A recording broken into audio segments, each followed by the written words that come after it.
2025లో మార్చి 16కి marriage అయింది. 2 months మా husband వాళ్ళ ఇంట్లో ఉన్న తర్వాత ఉదయ్ కుమార్.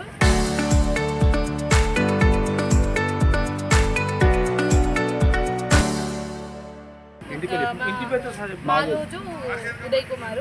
మేము ఉండేది ఇల్లంగలో. 2 monthsకి ఇక్కడ ఉన్న తర్వాత శ్రీరామనవమి వచ్చింది. అప్పుడు మా డాడీ బాక్షాలు పులిహోర అవన్నీ పట్టుకొని వచ్చాడు. వచ్చే తర్వాత ఊరుగా నుంచి ఇట్లా పులిహోర పట్టుకొచ్చినావు, పచ్చన్నం పట్టుకొచ్చినావు, మాకు వద్దు అని చెప్పేసి రిటర్న్ పంపించింది. అయ్యో మా డాడీ నేను ఇట్లా పంపించింది అని చెప్పేసి నేను టెన్షన్ పడే వరకు నాకు ఆఫ్టర్నూన్ టైంలో ఫిట్స్ వచ్చింది. మా మమ్మీ వాళ్ళకి వాళ్ళు ఇన్ఫర్మేషన్ ఇస్తే మా అన్నయ్య వాళ్ళు, మా మమ్మీ డాడీ వచ్చింది. మా అత్తయ్య డాడీ మీదకి సీరియస్ అయింది. ఏంటి మీరు చెప్పకుండా పెళ్ళి చేస్తారా ఇదా అదా అని చెప్పేసి అన్న తర్వాత సరే పాపకు ఫిట్స్ వచ్చింది కదా, ఒక 2 days ఉంచుకోపోను అని చెప్పేసి పంపించింది. 2 days ఉన్న తర్వాత ఒక వారం తర్వాత మా అత్తయ్యని గుర్తు చేసింది. ఇట్లా చెట్ల మందు ఇట్లా ఉంటుంది కదా, మరి పోపిస్తారా ఒకసారి ఇన్ఫర్మేషన్ కనుక్కొని ఉంటే మాకు తెలిసిన రిలేటివ్స్ వాళ్ళు చెట్ల మందు ఇట్లనే వాళ్ళ అబ్బాయి కూడా వస్తే పోపించిల్లు అనమాట. అది ఇన్ఫర్మేషన్ కనుక్కొని సిద్దిపేట దగ్గర రామయ్యపురం అని ఉంటుంది, అక్కడికి మా హస్బెండ్, నేను, మా మమ్మీ, డాడీ అందరం కలిసి వెళ్ళినాం. అక్కడ డాక్టర్తో కూడా మా హస్బెండ్తో మాట్లాడిపించాం. మరి దీనికి ఏమైనా ప్రాబ్లం అవుతుందా, ఫ్యూచర్లో ప్రెగ్నెంట్ టైంలో ఏమైనా ప్రాబ్లం అవుతుందా అని చెప్పేసి మాట్లాడిపిస్తే ఎలాంటి ప్రాబ్లం లేదు, జస్ట్ ఆమె టెన్షన్ పడితేనే వస్తుంది, ఆమెను బాగా ప్రెషర్ పెడితేనే వస్తుంది అని చెప్తే మా హస్బెండ్ కూడా ఏం కాదులే అని చెప్పేసి ఊరుకున్నాడు. ఇక మా అత్తయ్య మా మరిది మా హస్బెండ్ అనేది బాగా ఫోర్స్ చేసింది. రోగపున్న అమ్మాయి మనకు వద్దు అని చెప్పేసి ఫోర్స్ చేసింది. మెయిన్ క్యాండిడేట్ ఎవరు అని అంటే మా హస్బెండ్ వాళ్ళ మామయ్య శ్యామరావు అని చెప్పి. ఇట్లనే పంచాయతీ ఉంది. ఒకరోజు పొద్దుగా లేచి నేను ముగ్గేస్తుంటే నువ్వు ముగ్గట్లు వేయొద్దని చెప్పేసి వచ్చి వాటర్ పోస్తే నువ్వు వస్తావు అని చెప్పేసి నేను ఉన్న నీళ్ళు కొంచెం కుమ్మరిచ్చేసి, నేను కానీ నాకు అవసరం లేదు, మీరు ఇంతగానం నన్ను ఏ పాటి కట్నం తీసుకొచ్చినావు, నువ్వు అంటే మాకు ఎవరికి నచ్చలేదు, బలివిడిగా పెళ్లి చేసుకున్నాం, నువ్వు రోగపుతాను అని చెప్పేసి మా అత్తయ్య మా మరిది నన్ను వేధించిన తర్వాత నేను డాడీకి కాల్ చేసి చెప్పిన, డాడీ ఇట్లా అంటున్నారు, నేను ఎక్కడికన్నా వెళ్ళిపోదాం, మీరు ఎవరు నాకు కాల్ చేయకుండా అని చెప్పేసి డాడీ కాల్ చేసి ఫోన్ స్విచ్ ఆఫ్ చేసి నేను 10 నిమిషాల తర్వాత డ్రెస్ చేంజ్ చేసుకొని 10-15 నిమిషాలు ఆటో కోసం నిలిచింది.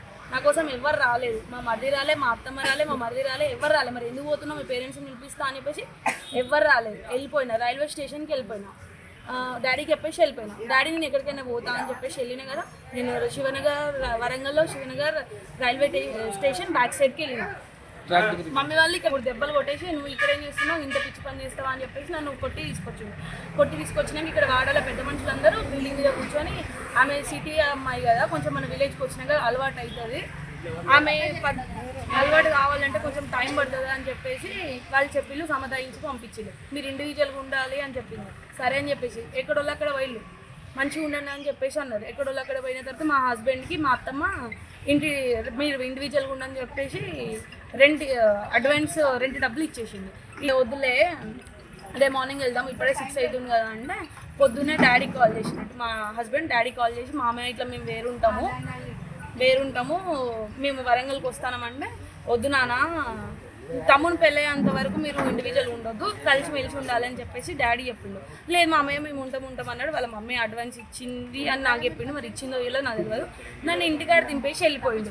అని మీ ఇంట్లో వాళ్ళందరినీ తీసుకొచ్చి నన్ను నా ఇంటి ముందు నా ఊర్లో నన్ను ఇజ్జత్ తీసినామని చెప్పేసి నన్ను ఫోన్లో తిట్టిండు.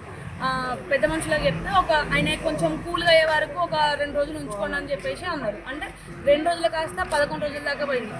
ఇంకా కొన్ని రోజులు అయితే దసరా పండుగ, బతుకమ్మ దసరా 3 దిగుతుంటే మా మరిది చూసి వాళ్ళ అన్న చెప్పినట్టున్నాడు, వచ్చి ఇక్కడ నిల్చున్నాడు. మేము అక్కడ అంకుల్ అన్నాడు కదా, బిడ్డ ఎన్ని రోజులున్నా నీ సంసారం నీకే అవుతుంది బిడ్డ, నువ్వు వెళ్ళిపో, మేము ఉన్నాం కదా నువ్వు వెళ్ళిపో అంటే నేను వస్తున్నా. ఇక్కడ నుంచి నన్ను నూకేసుకుంటే అక్కడ రోడ్డు మీదకి వెళ్ళేసి ఒక్కడు కొట్టిండు. కొడితే నేను ఇట్లా రివర్స్ తిరిగేసి కింద పడిపోయినా.